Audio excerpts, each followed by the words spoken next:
आज Doubtnut app download करें। Doubtnut पर अपने सभी गणित, रसायन विज्ञान, भौतिक विज्ञान और जीव विज्ञान के डाउट्स का करो सफाया। बस प्रश्न की फोटो खींचो, एक ही प्रश्न को क्रॉप करो और तुरंत वीडियो सोल्यूशन पाओ। अभी डाउनलोड करें। प्रश्न हमें दिया हुआ है कि 3 पिंड है।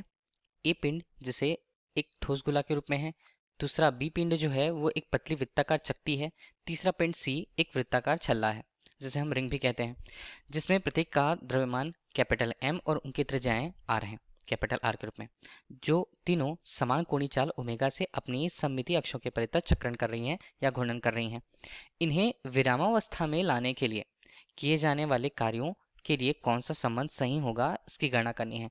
जहाँ कुछ संबंध दिए हुए हैं कि किनके लिए कार्यों का मान अधिकतम और न्यूनतम रहने वाला है, उसकी स्थितियां हमें यहाँ पर क्रम में दी हुई हैं, तो सही विकल्प का चुनाव हमें करना है।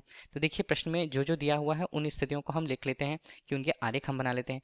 पहले है हमारे पास ए, जिसे हम ठोस गोला के रूप में लेंगे, ठोस गोला। इसी तरह यहाँ पर हमारे पास दूसरे पद के लिए मौजूद है वृत्ताकार चकती। चकती किसे बोला गया? चकती किसी डिस्क को बोलेंगे। और तीसरा है हमारे पास सी के रूप में वृत्ताकार छल्ला। वृत्ताकार छल्ला जिसे क्या बोलते हैं?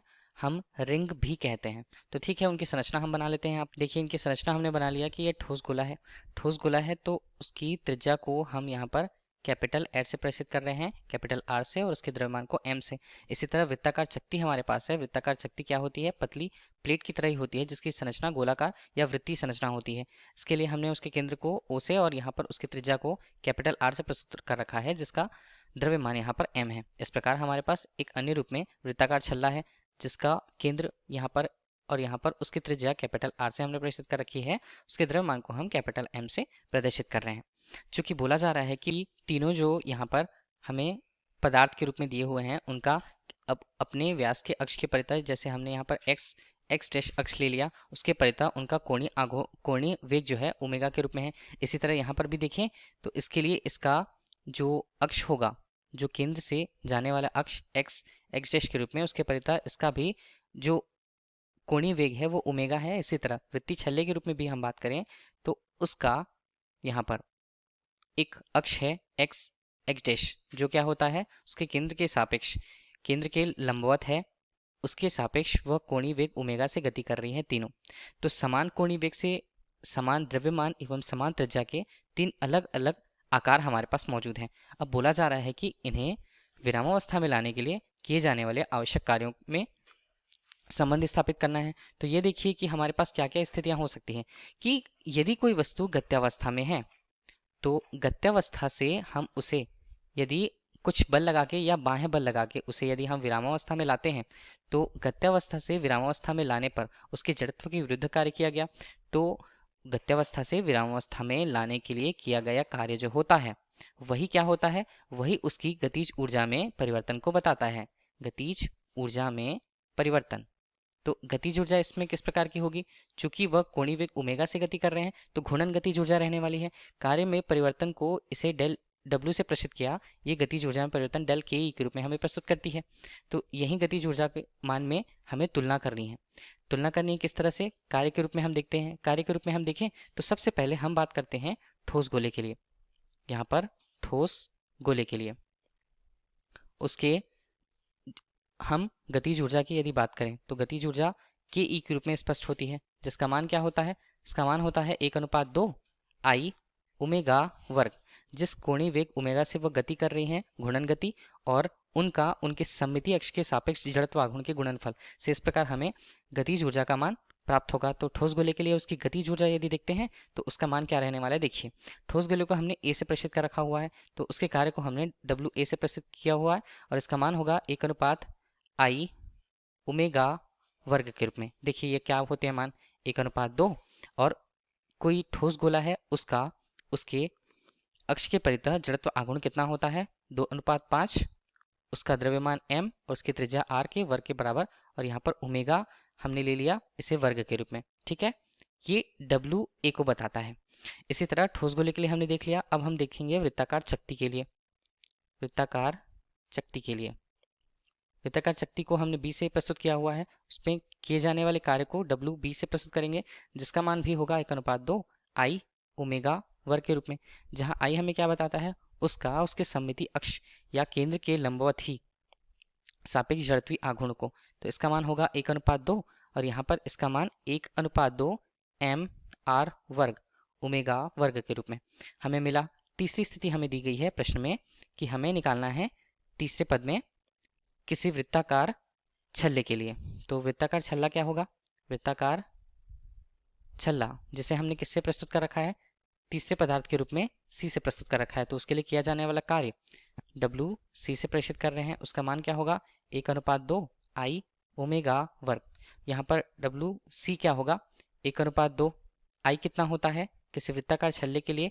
उसके अक्ष के परितः जड़त्व आघूर्ण m r वर्ग के बराबर और ओमेगा वर्ग के रूप में। ठीक है, हमें 3 स्थितियां मिल गई हैं। ये एक स्थिति बनी और यहाँ पर पहले हम इसे लिख लेते हैं। देखिए, जो हमें WB मिला है उसे और क्या लिखा जा सकता है? WB के रूप में हम उसे लिख सकते हैं यहाँ पर 1:4 m r वर्ग और ओमेगा वर्ग के रूप में। चलिए, इसे भी हमने ले लिया और इसे हम समीकरण नाम दे देंगे। पहली स्थिति को भी इसी प्रकार लिखा जा सकता है, WA बराबर 2 यहाँ पर है तो 1:5 m r वर्ग ओमेगा वर्ग के रूप में।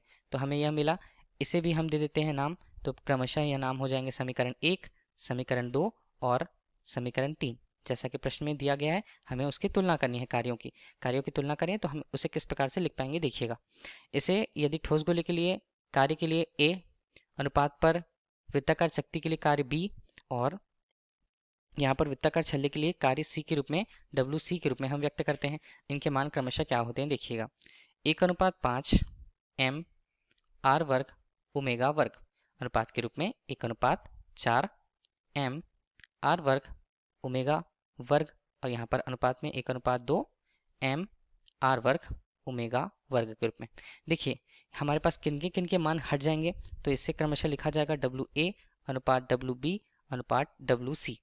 तो देखिए, ओमेगा वर्ग, r वर्ग और m जो है वो यहाँ उभयनिष्ठ हैं, हटा दिए हमने उसे, और इस प्रकार 1:5, 1:4 और 1:2 के रूप में।